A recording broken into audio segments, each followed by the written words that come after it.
Welcome back. Thank you so much for joining me. Today we are in Olympia Falls, which is a community located in Missouri City. Now this community is really special because we are right next to the Fort Bend Toll, which will give you access to downtown in about 15 to 17 minutes, depending on traffic, of course.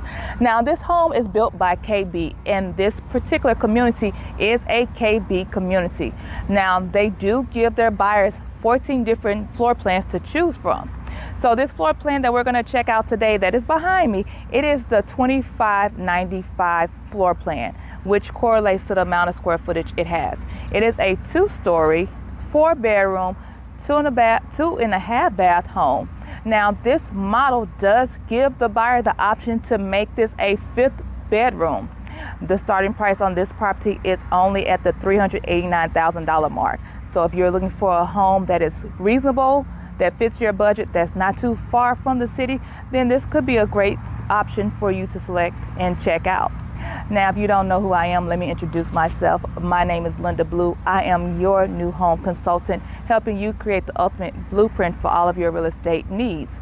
Also, remember, if you have not hit that subscribe, like, or that bell, please do so now so you can be notified of weekly new videos. All right, let's go ahead and take a tour of this home, and you let me know what you think in the comment section below.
Welcome back. I hope you enjoyed this tour of this home in Olympia Falls built by KB Home. Now, if you have a question regarding this model or the builder or any other real estate related questions, make sure you leave them in the comment section below. And if you have not done so already, do me a big favor and hit that subscribe, like, and that bell to be notified of new weekly videos. All right, you all have a wonderful and blessed day.